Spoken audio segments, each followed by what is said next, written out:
right, everybody, welcome here to the show. Matthew, your host, joined by my co-host, Alec Harris, Mr. Privacy Extraordinaire. Alec, how you doing this Friday? I don't know how to follow that. Mr. Power Law Extraordinaire. That's best I got this Friday, man. My daughter was sick. I was up all night last night. Oh, man. I'll take it. Anyway, very happy to have on the guest Jake Langenkamp he's a guest author at the Bitcoin Policy Institute, also the founder of Bridger, a Bitcoin mining company dedicated to partnering with African nations to expand energy infrastructure and drive national productivity through mining operations. I think a lot to fill the hour with that today. So Jake, thanks a lot for joining. Welcome. No, I appreciate it. Thanks so much for having me. Yeah, really looking forward to this.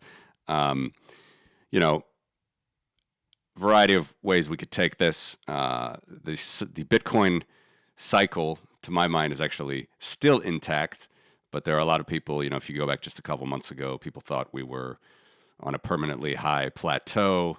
Bitcoin was going to, go to the stratosphere. All the fiat currencies were going to zero, and then here we are again, down in another, big drop from our previous high the prior year, which has happened actually every 4-year cycle. Here we are, dipping again, but we'll see about how all that goes. But I'm just curious, if you layer on the mining aspect, where hash rate is, and it's a cutthroat industry. I'm curious. Well, let's just, before I get too much into the strategy, where does that put you? Is it a tough environment right now? What are you guys trying to do in the Bitcoin mining space? Yeah, so I have theories on the cycle, and everything makes sense in hindsight, or you can rationalize anything in hindsight. I think the way I've been thinking about where Bitcoin adoption goes and what that does to Bitcoin mining has not been invalidated by this price drawdown, even though I didn't necessarily see that coming. I think you've got three main entities that can drive Bitcoin adoption. There's individuals or retail, there's corporations, and there's state level actors. And I think the middle entity, corporations, they're going to follow profit. So they're going to be more reactive in their adoption. If it is, adoption is going bonkers in the retail space, there's going to be certain corporations that pick it up and run with it because they see profit. And then certainly if it's taking hold at the state level, like everybody thought was going to happen with this current U.S. administration, corporations are going to take that and run with it. And some of them are going to front run that. And I think that's what we saw this last cycle, where sure, it seemed like clockwork to fit in the 4-year cycle, but I don't think that it was for the same reasons. I don't think reverberations of the halving are what are driving these 4-year cycles anymore. But I think there's enough of a belief in the 4-year cycle. There were enough retail people that thought Bitcoin was going to go through the roof because this is the year that it happens. You've got the right administration. They're writing executive orders about strategic Bitcoin reserves, et cetera, et cetera. So you had retail kind of frothy because of that. You had corporations that were trying to front run that. And then when it didn't happen, the typical timing of the 4-year cycle almost became a self-fulfilling prophecy. And people were just like, well, it's clearly not happening. Let me get out before everybody else gets out. I think when we look back, this time period is going to be the kind of awkward middle ground between when it was really driven by individuals and when states really started to pick it up and run with it. And one of the things I've written about at BPI, and we have a page on our website, is tracking all of the state level adoption, proposed and executed, and the various ways that they're doing that. Some countries are involved in Bitcoin mining. Some are allowing citizens to pay taxes in Bitcoin. Some have adopted SBR legislation. there's all sorts of ways, but states move slow. I mean, they're the big, aircraft carrier in the middle of the ocean. It takes a while to turn it in a new direction. So I just think that we're in that awkward phase between when it was really going to be retail driven or institutional or individual driven, and when states pick it up and run with it. And I think there's all sorts of examples of where you can see like, oh, in 2 years, 3 years, this is going to be a big deal, with some of these countries. So that's my take on where we're at in the cycle. So what do you see as like and I would assume there are varied motivations among states for accumulating a Bitcoin reserve, right? All the way from sanctions, evasion, and, hedging against the dollar to, propping up their own currency to other things in the middle. Like, and are there many varied motivations, or is it maybe more congruent than it sounds? No, I definitely think there's different motivations for basically every country. You can bucket them similarly, but we were talking about Iran and everything going on there. Them, Russia, Venezuela. There was clearly a very technologically adept way of doing sanctions evasions, and I think Bitcoiners that don't want to think about that are doing them a disservice, because just like the internet, people use technology in all sorts of ways. It can be mostly productive, and yet there are still ways that people are using it that you deem illegal or immoral or whatever. And so there's definitely a bucket of countries that use it in that way. And there's a lot of reports about the level of hash rate in Russia, because it's a perfect storm of, okay, they're still selling their energy, but there's more friction in that market, and they've got all this, all sudden stranded energy assets, and they've had Bitcoin mining there for years and years. And so it's a very simple 1 + 1 = 2. I think, though, for a lot of countries, they see what's coming with this growing monetary competition between the US and China. And the US has clearly already signaled how they're going to fight this fight with stablecoins. Now, there's, I think, variability on how they're going to roll those stablecoins out and try to get worldwide purchase and adoption. With China, I think they had their preferred method, which was going to be their CBDC, the digital yuan. That has clearly not gained purchase because it's not an open capital account. But they're still trying to make that work by offering interest on it for the first time. They announced that a couple of months ago, and they're dabbling with Hong Kong dollar stable coins. They're going to start allowing that in March of this year, which is basically a USD stable coin because it's pegged to the dollar. So they haven't figured out exactly how they're going to do it yet. They're trying things in the interim. They allowed a lot of African countries to shift their dollar-denominated debt to China over to yuan-denominated debt.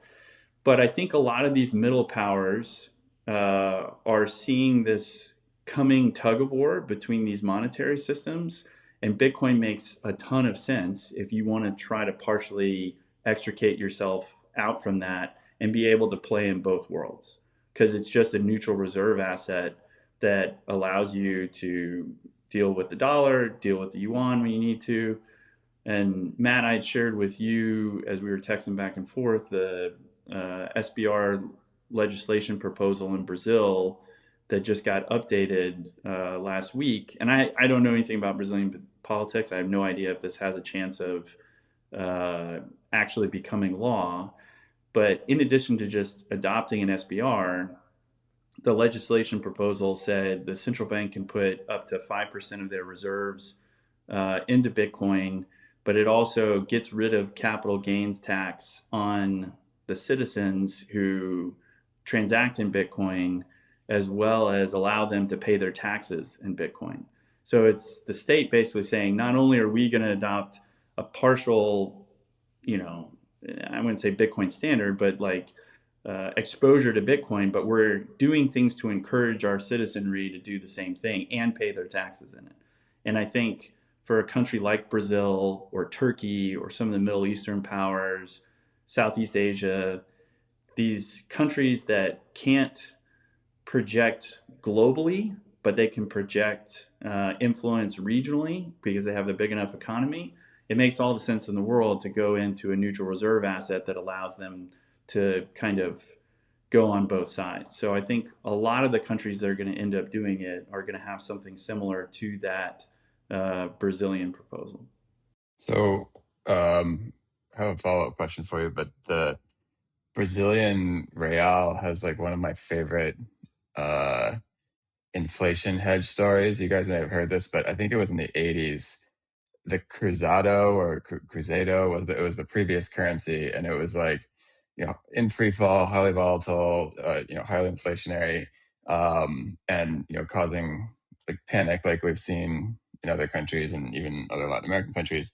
And so this guy who was a professor who was like buddies with someone at their central bank, they had studied economics together, basically comes into the office and proposes, we need a new currency that we can create a social faith in, because no matter what we do in the current currency, like there's already there's no social faith even if we can create economic faith in it.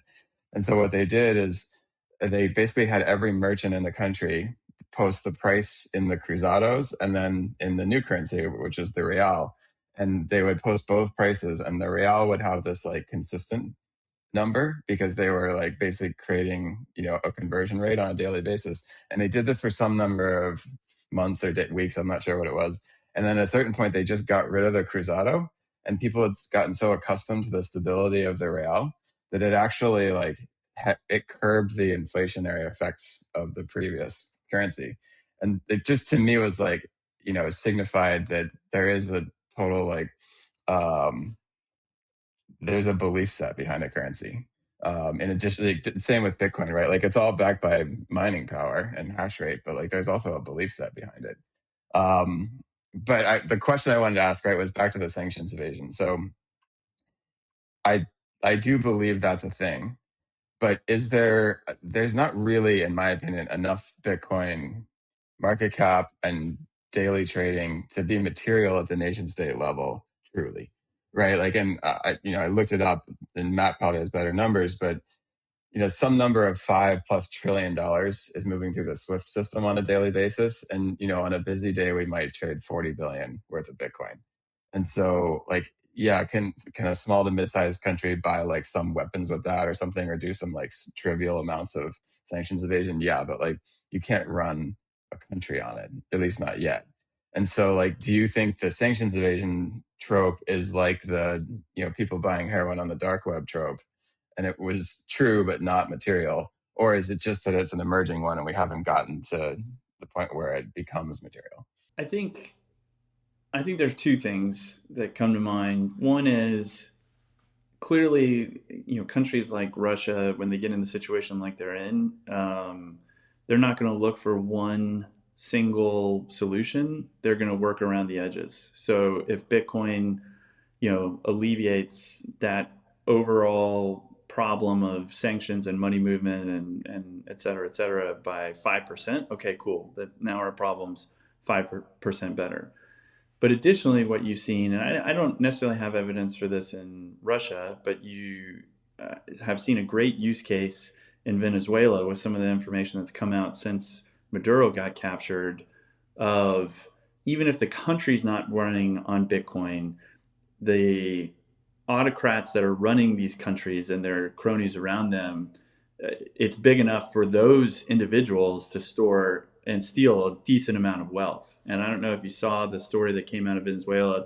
I'm going to get some of the statistics wrong, but there was a pretty wild story that I didn't think got enough national attention. It could be a movie. There was a ring of Venezuelans responsible for going and selling gold in the Middle East and then putting that into Bitcoin. Two of the individuals, it came out, were cooperating with either U.S. law enforcement or U.S. intelligence as confidential sources. That's how they knew a lot of this information. They pulled it out of court documents, et cetera, et cetera. But going back and doing the math, they figured that the majority of this activity was happening during the bull run of like 2020, 2021. And there was speculation of just like, hey, if none of this ever, this gold that got converted into Bitcoin, if it never got converted into anything else, it would be worth billions of dollars today. And I think that's a good example of, all right, Venezuela can't run on just single digit $billion worth of Bitcoin, transacting back and forth. But that is a situation where an autocrat can certainly stuff enough like of a nest egg, their exile fund into Bitcoin. And so, I think with a lot of Bitcoiners, we do ourselves a disservice by trying to make everything positive. Like, you can use this, like people can use it for negative means. You can use it for ransomware, you can use it for sanctions evasion, stuff like that. But I think acknowledging those things and saying that's not the majority use case, the majority is all these productive things, is in our best interest. So I don't know if that answers your question, Alec, but I think that's how it's powerful on the sanctions evasion countryside, but those are few and far between. The way that you put that, I think, is really inevitable. These are questions that we're going to have to deal with. I talk about Ukraine all the time, living so close to the conflict, the war, and most of the people that I really like and respect and want to stop Russia getting funds for their war machine, which mostly is done through oil at the moment. They're not fans of crypto in general. They use the word crypto a lot, let alone they're not Bitcoin purists, but they see it as just a sanctions evader and a way to keep funding their war economy. When I actually agree with them on all of the just regular sort of law enforcement, normal rule of law, and also protecting a democratic nation when they're invaded. At the end of the day, you get this weird, it's just an unavoidable sort of fact of life here that we're going to have to deal with Bitcoin becoming adopted. And I do think that all of the old purist promise of what Bitcoin can do, being a neutral money, will, I think, win out in the end of the day. But it does seem like it's getting messier and messier and more controversial right now. But let me ask you, we're talking a lot about the Middle East. I'm happy to talk more about that, but I was just curious, are your mining operations, they are still focused in Africa primarily? Is there anything we could talk about, specifically on that front? So we started in Africa because I used to work for the U.S. government. I was in the military, and then I worked as a civil servant, so federally employed civilian by the Department of Defense. And at the time, I was doing a lot of work in Africa while I was going down the Bitcoin rabbit hole. And so that really reinforced the value prop of Bitcoin to me, because there's plenty of people there that don't have access to any sort of banking. And you see these barter systems, pop up. And me and my co-founder John, we have this joke that Africa is a big country because that's the way that Americans and Westerners tend to think about it. But it's a huge place with 54 countries, so it's super varied. Some places are very functional economies, very worthwhile places, and then there's others where Americans think of Sally Struthers commercials with kids with flies on their faces, and because that's what we grew up watching on TV, and Americans don't really go to Africa. It just so happened, though, that a lot of the places I was going when I worked for the government were the latter type of places, like Central African Republic, poorest country on earth, kind of stuff. And you see these barter systems pop up where they're literally trading like phone card minutes and things like that, because there's not enough currency liquidity rolling around that it's easier to trade those around certain population sets. And so that thing took hold.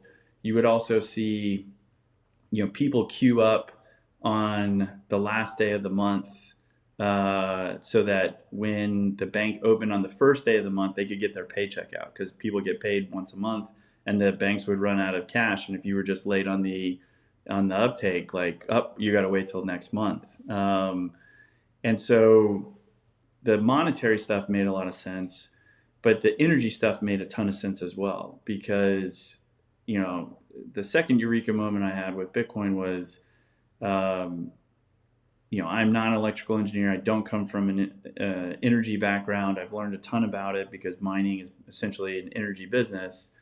But at one point in my life, what I knew about electricity was when I flip the switch, the lights come on. I didn't know anything about grid balancing or anything like that.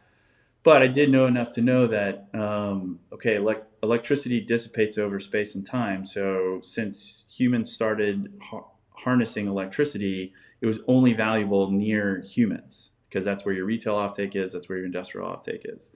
But with Bitcoin mining, for the first time in history, any electricity on the planet, as long as you get a low latency internet there, was valuable. And so it was during that time that I was working in Africa, and I could see, it seems like a contradiction to say, oh, great place to go and do Bitcoin mining is a place where around 50% of the people have access to electricity. But the reason why there's that lack of access usually isn't because of generation. There certainly is a lack of electricity generation, but it's more about a lack of transmission and distribution. So you've got some of these countries with huge excesses of electricity, with no way to get it to the people, because they built their generation first, and then it takes years and tens, hundreds of millions of dollars to build the infrastructure to get it to the people. And so they can cut years off that electrification cycle by just monetizing the energy any way possible. And the only way you can do that is with Bitcoin mining. So that's kind of the original thought for Bridger and why we started in Africa. But since then, along with my views on where things are going from just a Bitcoin adoption standpoint, if you walk the dog on that and say, okay, if it becomes this truly global, not just a macro asset, but a indispensable macro asset, if this is helping these different monetary blocks trade with each other, I think it's inevitable that Bitcoin becomes so important that states take a much, much larger role in Bitcoin mining. And because it's too important of an asset, and the states already essentially control, they don't have a monopoly on energy generation, but they control all the energy generation in their countries. And so we see that going that direction.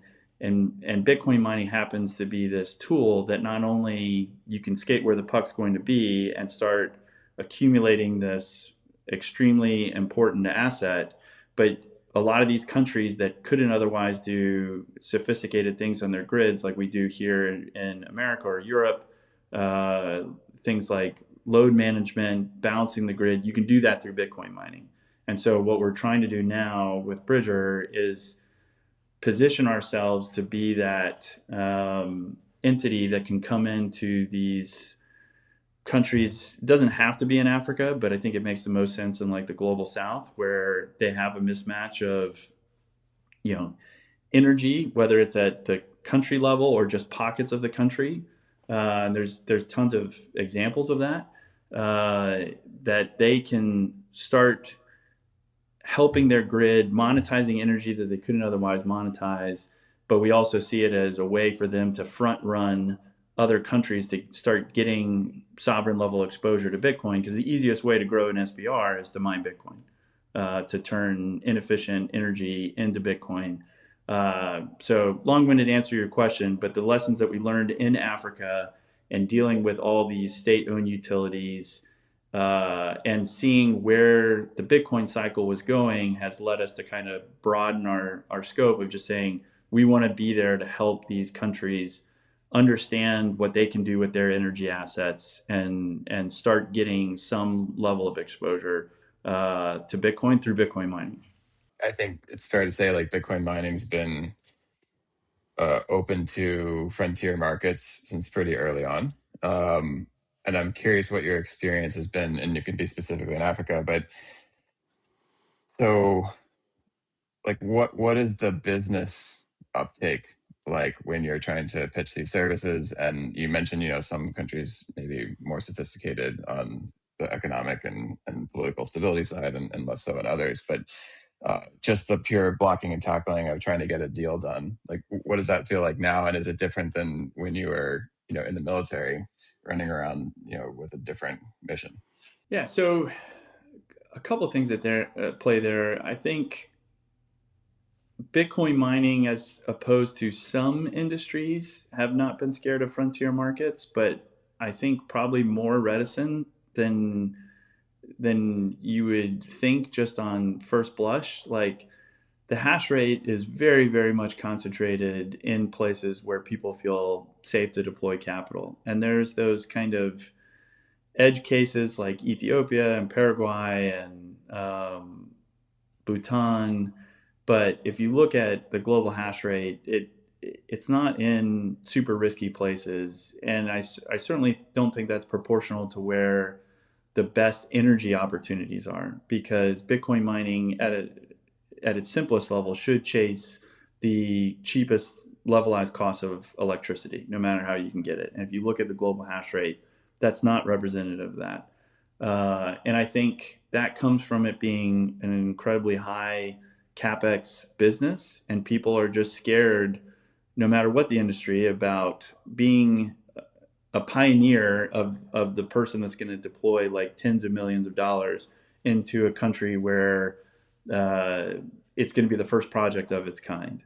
And then from the government side, uh, in my experience, certainly in Africa, but I think this applies to a lot of, kind of global south or frontier economies, a lot of times, they're the recipients of like snake oil salesmen. People show up there to hawk things that, they think that, oh, I'm going to take this, dumb government for a ride and sell them this kind of wonder technology. So their guard is up, and you have to, and especially if you come in and basically pitch them an idea of, hey, we're going to turn that energy that you can't monetize any other way, and we're going to turn that into either Bitcoin or dollars, your choice, and we're going to employ people. That sounds like it's too good to be true. So their guard is up initially because it's like, all right, who's this latest guy, trying to sell me something? So on both the capital side and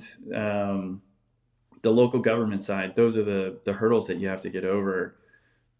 But as you just kind of explain the same thing again and again, and they hear it, uh, they start, the light bulb starts to come on, and they realize everything that they can do with this technology. Because at the end of the day, Bitcoin mining is just an energy technology, and the only thing that it really has to do with Bitcoin is that's who pays you for the energy. Otherwise, it's just a pure play energy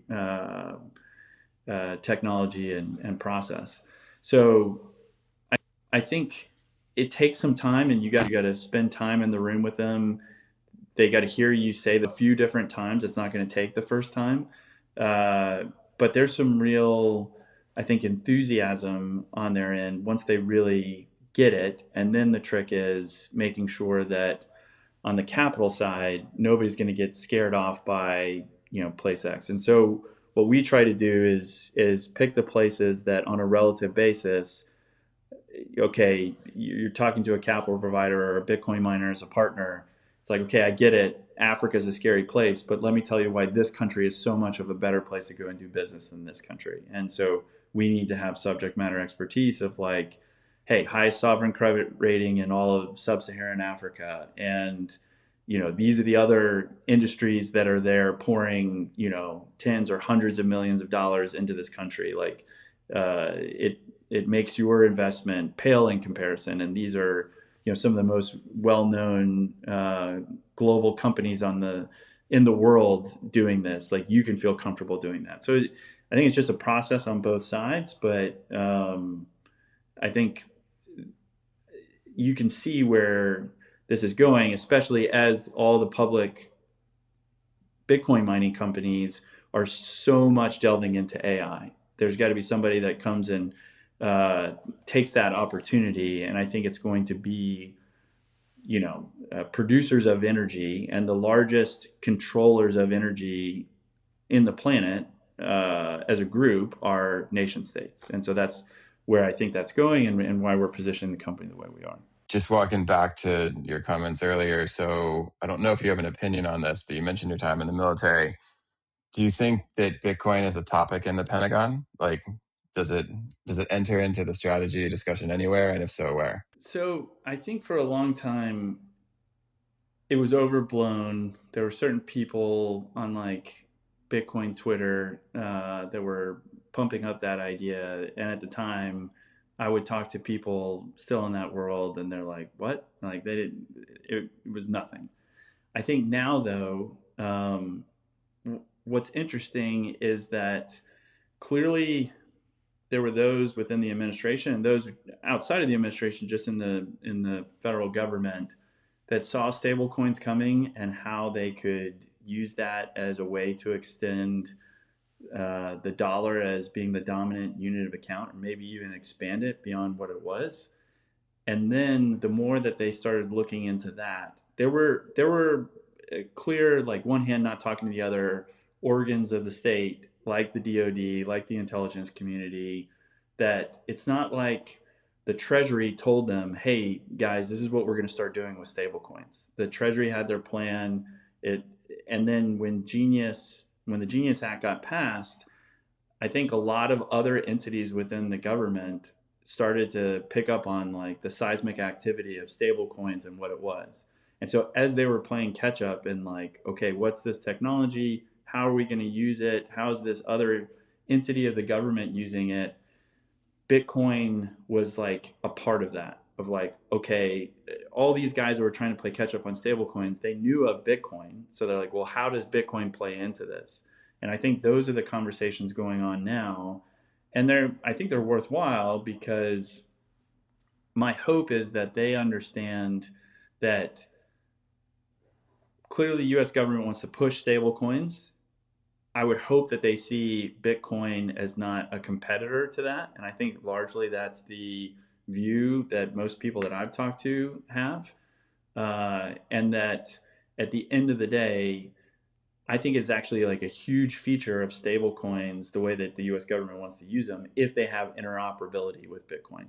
And the fact that the yuan, the digital yuan, or whatever they choose to use, is not going to have interoperability with Bitcoin, because they can't open their capital account and let all that wealth escape through a neutral reserve asset, that's going to be a huge detriment to themselves. But I would say within the last year, is when those conversations at a doer level have really actually started to happen, of just like people thinking about money, how it applies to statecraft, how blockchain technology, really with the only two crypto assets that I think have gotten any sort of product market fit, Bitcoin and stablecoins, how those interact within the monetary strategies of the US. And I don't think that they have a coherent like plan, but I think that they're thinking about these things a lot. They're huge on both sides, frankly, because the stable coins, they kind of mirror like a money market fund, uh, also a repurchase agreement, a lot of M3 money, which is like institutional money. And it is, I mean, similar, like you said, Alec, I mean, it's trillions of dollars a day. And then even on the Bitcoin side, which I always try to make the comparison, it's like the monetary base, it's the core of like the Fed's balance sheet. That's the analogous monetary unit. They do 1.1 quadrillion dollars a year, FedWire, and Bitcoin only does 22 trillion at the moment a year. So it's like Bitcoin will go after that market, and then stablecoins will go after, this money market fund repurchase agreement market. It's just to show you how mind-bogglingly large the numbers are, and as long as they can keep up, which I think that they will, there probably is going to be a market for both. I know you guys were wondering when I was going to bring up Epstein, but I mean, we're not going to go off on this, but obviously, like, he had ties to Tether, and like Brock Pearson, like, was around at the inception of several things, right? But not the least of which was Tether. And Tether is by far the best known stablecoin, and for sure, created that market. So, like, credit is for sure due.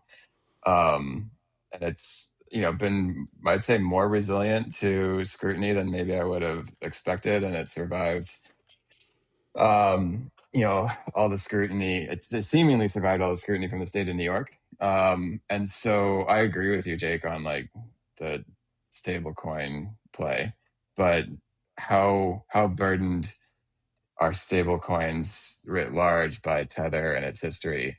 Doesn't matter. And is Tether like part of the future of stablecoins? I think Tether is going to be one of the most important companies of the next century. And it's been mind boggling to me because I wouldn't have thought that like 6 years ago in the middle of a bull run when they were getting all this negative attention. You had all these Tether truthers, and that was before they had to do their attestations to the state district of New York, or Southern District of New York, sorry. Um, but if you look at what they've done, they saw, okay, well, the entire global south is our total addressable market. And they understood that any of these people would do anything to get on a dollar standard, because even people with bank accounts in a lot of these countries, like, they're not allowed to have dollar denominated accounts. That's reserved for like the most rich, the most powerful people in those countries. So even if you transferred somebody, in um, Zimbabwe, or even a less controversial, African country, like one of the countries on the CFA standard, the currency administered by the French, like if you transfer them dollars, like it's just going to automatically get converted into the local currency. And so what Tether realized was, okay, this is massive, like billions of people, total addressable market. We're going to weather the storm on the legal side while we're doing this.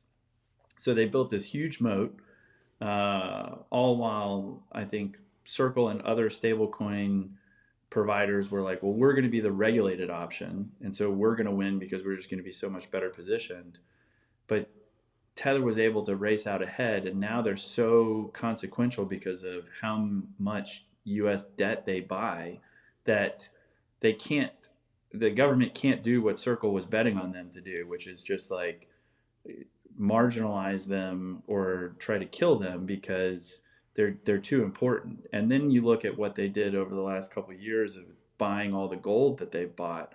They own more gold than like, I can't remember the statistics now, but it's all of except for like 10 or 20 sovereign nations, they own more gold than them. Yeah, they're about the size of Poland now, and Poland's buying a lot. Yeah. So I think that they've done an incredible job of just, hey, we're not going to ask for anybody's permission, and we're just going to do this thing. And they've become so big that, like, I don't see any way that they just implode or die like Tether truthers would have said for years and years. And now they're starting to play nice with the US administration. They're rolling out the Genius Act compliant stablecoin for US markets while the rest of their stuff is remaining the way that it is.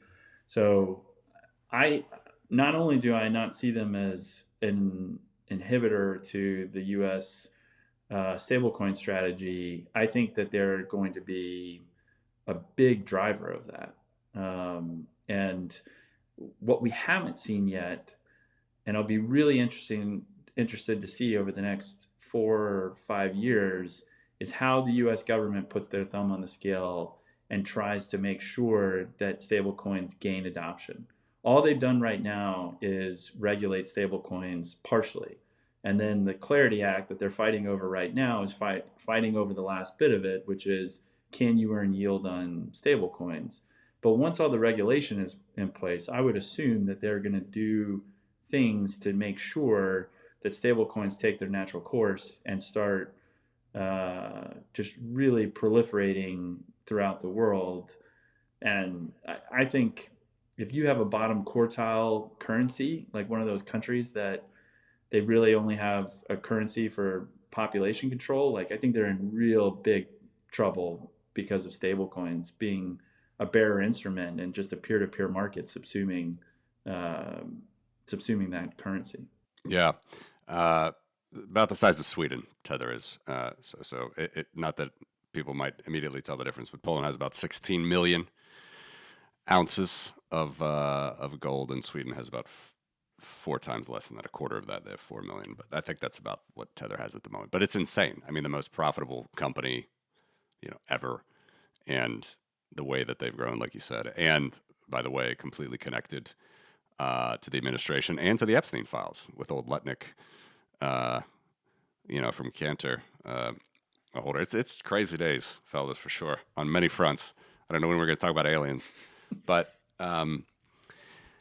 You brought it up.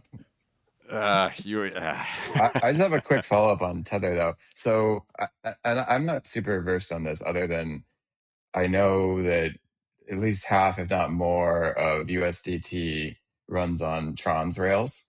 And it felt like previously, like when I first started using Tether, I felt like a lot of it ran on ETH. But I have reservations about Tron for sure. And I'm just curious, does it matter which chain it's running on? And do you see, like, is there any like surveillance or control factor that comes from which chain it's transacted on and what that chain's motivations are? So I think it moving primarily from ETH to Tron was just, market dynamics of it was so much cheaper to operate on Tron. And so that's what people did. And the vast majority of people, well, I wouldn't even say that. If you go back to what I was saying about that TAM of Tether being the global south, like those gas fees are like really, really instrumental. They're pivotal for those people. So they're going to care so much about that, more about that than how decentralized is this blockchain, et cetera, et cetera. As far as the surveillance aspect goes, I don't even know if the chain itself is like the most or the biggest surveillance vulnerability. I think it's the stablecoin itself, because to be in good graces with the U.S. government, and not just the U.S. government, but global governments. I don't have the statistics handy off the top of my head, but the amount of Tether tokens that Tether has frozen in the last like year is huge. I mean, it's in the billions. And the thing that struck me when I was reading that article was the way it voiced it was in compliance with governments, like plural. So like this opens Pandora's box of like, okay, if stablecoins are really going to start becoming this like monetary tool of the US government, what's to stop the Chinese government or a government in Europe just saying, going to Tether and being like, hey, this address, this wallet, we have reasons to believe it's sanctions evasion, or it's connected with human trafficking or whatever. And now Tether, what's their burden of proof to comply with that? Because that could be something pivotal to the U.S. government, et cetera, et cetera. But I think the statistics are that the biggest vulnerability, both from like a surveillance and just like censorship resistance, seizure resistance dynamic of the stablecoin, is not the blockchain it resides on, but the stablecoin itself. And that's why I personally believe that where we're heading is most people are going to use stablecoins as like their checking account, and they're going to use Bitcoin as their savings account, because as more and more people get on blockchain rails and they start using a blockchain instrument in the form of stablecoins, A, they're going to be familiar and comfortable with it. B, once they get themselves on a dollar standard, which is a huge improvement for a lot of people in their life, they're going to see this other thing. It's like, hey, over time, steadily, this thing is worth more. Like my stable coins are just that. They're stable. They're worth the same amount. And this other thing is worth more. And they're going to start hearing anecdotal examples of people getting their wallets frozen, without any. It'll be like the social media accounts getting frozen during like the early 2020s, where there was no reason. It's just like, all I know is my YouTube account is down, or I'm kicked off Twitter, or whatever. And so the more that happens, I think more people will not necessarily shirk stablecoins, but like a lot of the guys that work for me in Africa, they have like a 3 currency system that they live their lives by. They keep just enough money in the local currency to pay like bills that week. Literally, like, I got to fill up my Mm. car with gas this week. I got to buy groceries. I got to do whatever. Okay, this is this much of the local currency. And then I pay them as a US company in dollars. And so if they can find a way to keep that money in dollars, they'll do that. And that's, like their kind of monthly or maybe quarterly balance. Like, and then as the more that they worked for us and the more they kind of wrap their mind around Bitcoin, they start putting that in as like their savings. Um, and so you can imagine I got a couple of upset WhatsApp messages over the last like couple of months as, hey, I thought this thing was only supposed to go up, but that's more of a joke. They get the value proposition, but I think how they live their lives from a monetary perspective is the way that I think a lot of people are going to start doing that. Only the things they must do in the local currency, that's what they'll do. Stable coins, and then Bitcoin as they start seeing the risk of stable coins. What about Lightning or any other Bitcoin layer twos? Is that just too technical at the moment for them? Or Yeah, I personally believe that Lightning makes sense. I don't. I've dabbled in it. I just from like a technological curiosity and use wallets that use Lightning, and where I can use it, I use it. But I think that there's still like a pretty big just UX problem with Lightning. And once that gets solved and it works like, email works, like nobody understands. I'd say 99% of the people on this planet don't understand, the rails of the internet or email or something like that, but there's just applications that do it for them. I think that's right, when Lightning takes hold. But until then, it's already like a big achievement to get people aware of Bitcoin and going on that standard. right. Yeah, and I think overall, your point is well taken. I mean, it's going to take time, but it's sort of it's just a gradual, incremental process. My old co-host actually is from Brazil. I asked him during the course of the show about the legislation you talked about next week, the SBR. He said likely won't, just because there's so many other things going on. Like they have their own Epstein-like case going on with their Supreme Court justices, and the person that brought this legislation forward, he is a Bitcoiner, but he's not that well known, and it's just not as relevant of a topic. So just more anecdotal evidence that it'll probably take time. Sure. I mean, people thought we were having an SBR locked and done a year ago in the United States anyway. So still a lot of question marks there. Look, this is interesting chat, Jake. I don't know. We're getting close to an hour here. Do you want to keep it on Well, mining, or we should talk about aliens? What we should we should talk definitely talk about? about aliens. I can't believe you mentioned your former co-host right in front of me.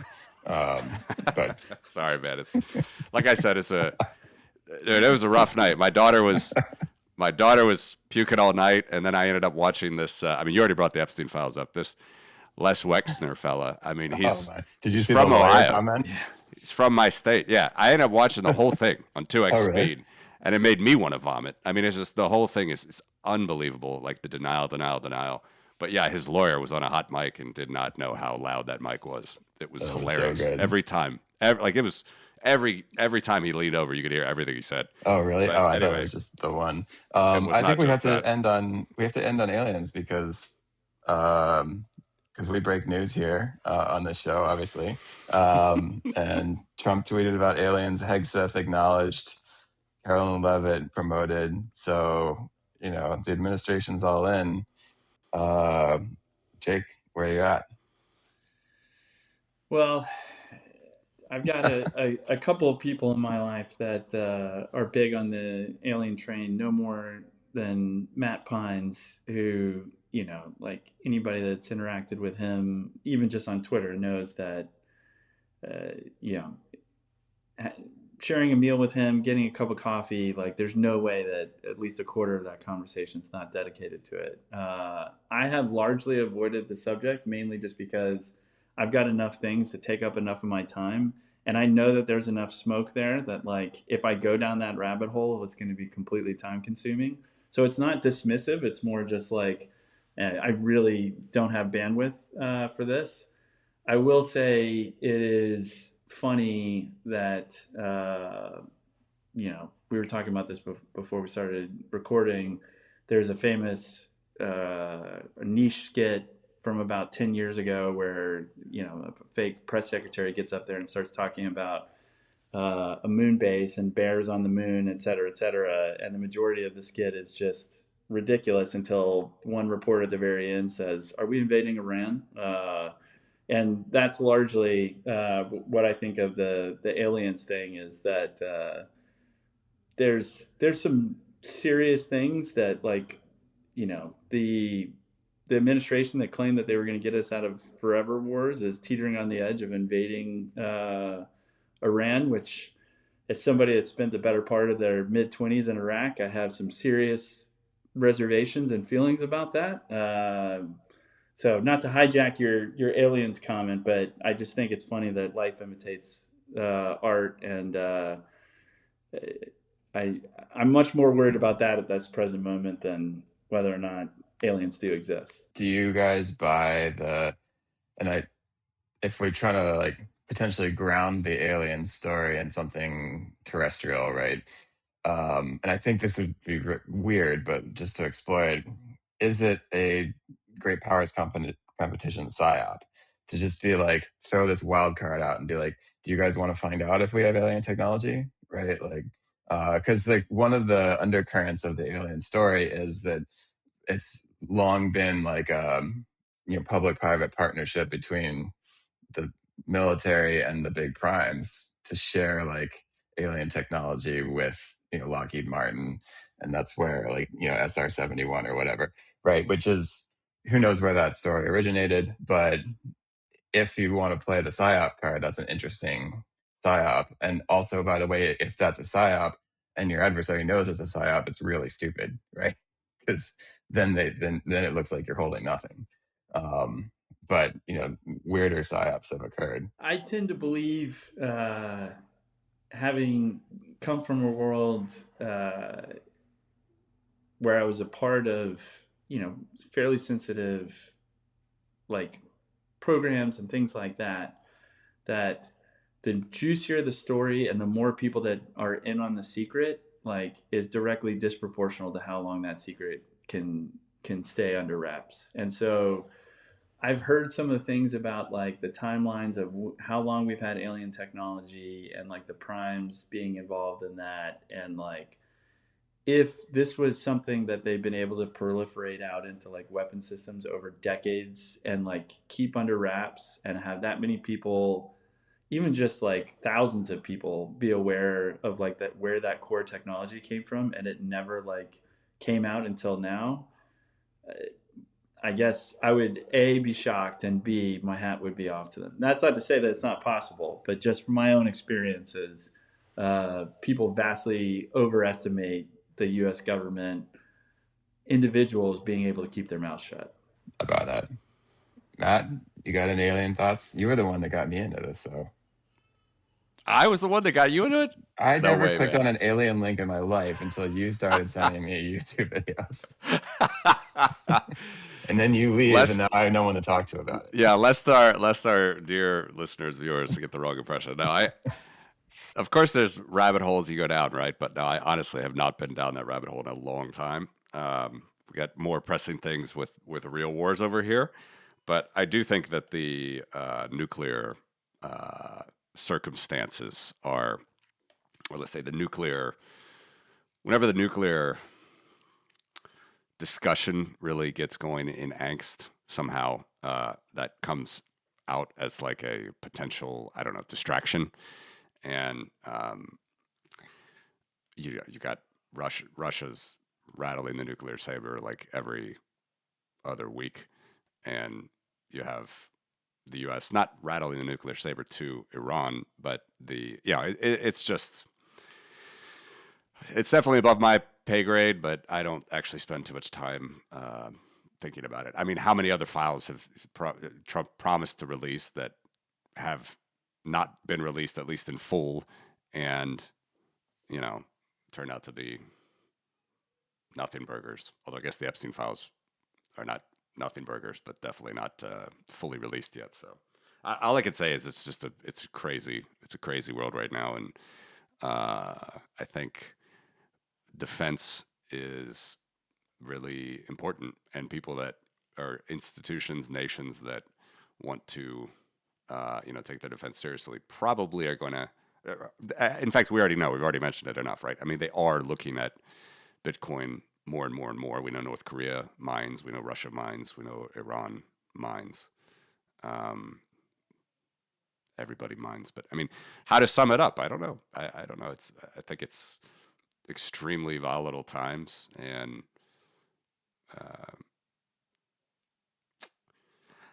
it's a lot of bluffing. What I can say from my view over here, living in Europe, for what Trump is doing with the Russians, it's just a lot of bluffing, and he doesn't actually want to do any action. So whatever is coming right now with Iran, I don't think will be a ground. We really go into geopolitics now in the show, but like you said, Jake, you're worried about repeating the mistakes of Iraq. I don't think Trump would do that, but certainly like an error. If he does get his bluff called and then asked to go in the air, maybe he would do that. But how long would that last? No idea. But he's definitely bluffing on a lot. So my concern isn't that he's going to do a ground invasion, because I think his actions, there's enough of a track record that you can see that he doesn't want to do that. He doesn't want to be called a hypocrite for saying he's going to end the forever wars and then going and invading a country. The problem, though, is that the two big actions that he's done so far have gone about as well as they possibly could. Like, I think the Maduro operation is, I was shocked by how complex an operation that was and how well it went. And I think how you get sucked into something bigger is you were trying to do something smaller and then something went wrong and it cascaded from there. So, like, in the course of, a broader portfolio of strikes on Iran, what happens when multiple pilots get shot down, or one of our naval assets actually does get hit with a surface to ship missile or something like that? It's hard, especially being somebody that cares as much about their image and how they're perceived in the world. It's hard to then walk that back and be the one to de-escalate it. And I saw during the first Trump administration, when we were doing the saber rattling on North Korea, and I think it was just that. I don't think that we ever intended to go to war. It was the kind of patented Trump, like, I'm going to show you the gun that I'm going to bring with me to do the negotiation. But there is a certain amount of inertia to that, where people are just like, all right, we got told to spin up and prepare to go to war, and we're going to do this. And like, at some point, it's really hard to actually walk that back. That's my concern of like, what happens when the luck runs out and you get caught in a decision where it's like, okay, you can be the bigger man and say, well, this one didn't go too well, but we're going to be the one to back out, knowing that our enemy is going to claim victory. Or, okay, no, we've got to double down on this, and that's how those things, can really spiral out of control. Polymarket says 75% no strike by February 28th, but by March 31st, no strike is down to 37%. Strike 26%. I will say, I think if it happens soon, because the amount of assets that we've concentrated in the Middle East, like, we've pulled defensive assets that would normally be quote unquote dedicated to Taiwan, in support of this. Like, there's some real commitment to the buildup that we've got going on. And so maybe it happens later, but that would be after a de-escalation and a re-escalation, in my opinion. Like, you can't keep the amount of concentrated assets in strike posture that they have for months on end, or even weeks on end. I just don't see that. We went through this huge precious metals blitzkrieg, and people think like, oh, Bitcoin failed because it's not digital gold. It's actually everything's going to be built on the gold rails, et cetera, et cetera. I couldn't find that more preposterous. For anybody that has actually looked into what it's like, I think everybody would agree we're going to these islands of, monetary blocks. And if gold was going to be the settlement layer, that's only going to happen one of two ways: either on credit, which doesn't help because nation states aren't going to do the, oh sure, you're good for it, but just to ship gold, like, outside of the shipping costs, it costs 5 to 10% of the value in insurance. Like, it's just untenable. So if you think about it from just a pure, and then the exchange cost as well. Yeah. The spot fee. I just think from at least 3%. a pure technological perspective, that is one of the most asinine things that I've heard bandied about since the Bitcoin price going down is, oh, well, clearly, like, we got faked out by this Bitcoin thing. It's really actually going to be built on gold. I don't see that at all. I completely concur. Chasing Gold is a wonderful book to read. It's by a guy named George Tabor, Chasing Gold, and it's follows because when the Nazis invaded Eastern Europe, basically the Reichsmark was completely dead, completely worthless, and so they had to barter a lot of stuff with gold. And obviously, Swiss gold was a famous story there. But they chased all the gold out of Europe. It went into the United States, 80% of it. And then that gold stash lasted in this Bretton Woods standard for about 25 years, from basically the end of World War II to the end of the 60s and start of the 70s. So I totally agree with that. I really don't think a reboot of that is going to happen in any way, shape, or form, not even a hybrid. Could be wrong on the hybrid. Like, maybe they'll try to do it, but I just think you're already seeing crazy stories like Iran has been smuggling their gold out of Iran into Russia, which is like, they're never getting that gold back. And so there's, not like the people were ever going to get it anyway, but it's I completely concur. And that's an interesting way to close it as well, Jake. Listen, man, this is great. Thanks for going the distance on the variety of topics. We don't do it too often. No, I it enjoyed was that a today. great conversation. I appreciate it. Listen, as we close it then, any final thoughts, and where could our listeners and viewers find out more? Yeah, I'm publishing things semi-regularly. I don't have a super active Twitter account, but I usually save those bullets for when I find something super interesting, like the Brazil legislation. It's just at Jake Langenkamp on X, and then BridgerBTC.com is Bridger's website. That's where there's a tab at the top for global exposure. That is where people can find the shaded out map of countries that either have proposed or active measures of state level Bitcoin exposure. And then I'll be putting out a bunch of stuff through BPI in the coming months. Nice. Yeah, that sounds like a valuable resource, actually, about the exposure. We'll link all that in the show notes as well. So, listen, Jake, thank you a lot for joining. It's a pleasure talking with you today, and all the best to you guys. Good weekend. Yeah, thanks, Jake. Good to see you, man. Thanks, guys.